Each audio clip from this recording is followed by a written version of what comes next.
దీక్షితం గుడిసె నరసింహయోగి నామాంకితం సద్గురవే నమో నమః. అందరికీ పెద్దలకి నమస్కారం.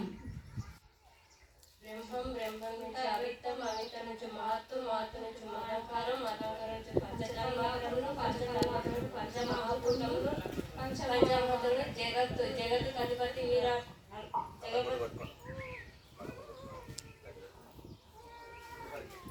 జగత్తుకు అధిపతి విరాట్.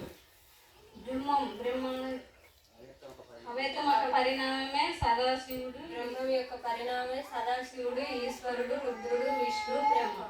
మహత్ యొక్క పరిణామమే అంబీజం, రంబీజం, రంబీజం, అంబీజం, లంబీజం.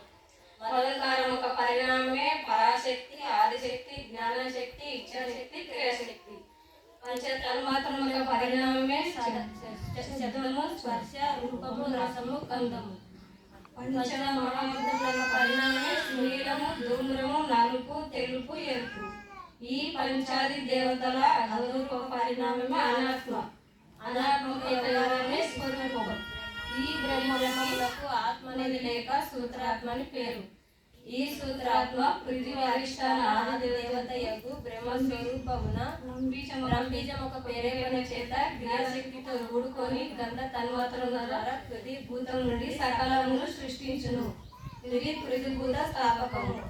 ఈ సూత్రాత్మ జల అధిష్టాన ఆది దేవత యగు విష్ణు స్వరూపమున వంబీజం ఒక ప్రేరేపణ చేత ఇచ్ఛాశక్తితో కూడుకొని రస తన్మాత్రముల ద్వారా జలభూతము నుండి సకలమును పోషించును. ఇది జలభూత స్థాపకము. ఈ సూత్రాత్మ అగ్ని అధిష్టాన ఆది దేవత యొక్క రుద్ర స్వరూపమున రంబీజం ఒక ప్రేరేపణ చేత జ్ఞానశక్తితో కూడుకొని రూప తన్మాత్రము ద్వారా అగ్నిభూతం నుండి సకలమును ద్రవించును లేక రూపమిచ్చు మార్చును. ఇది అగ్నిభూత స్థాపకం. ఈ సూత్రాత్మ వాయువు అధిష్టాన ఆది దేవత యొక్క ఈశ్వర స్వరూపమున జంబీజం ఒక ప్రేరేపణ చేత ఆదిశక్తితో కూడుకొని స్పర్శ తన్మాత్రము ద్వారా వాయుభూతము నుండి సకలమును విస్తరింపజేయును. ఇది వాయుభూత స్థాపకం. ఈ సూత్రాత్మ ఆకాశ అధిష్టాన ఆది దేవత యొక్క సదాశివ స్వరూపమున అంబీజం ఒక ప్రేరేపణ చేత పరాశక్తితో కూడుకొని శత తన్మాత్రము ద్వారా ఆకాశభూతమున సకలమును విస్తరింపజేయును లేక ఆకర్షించును లేక వికర్షించును. ఇది ఆకాశభూత స్థాపకం. జై సద్గురు దేవరాజుకి జై.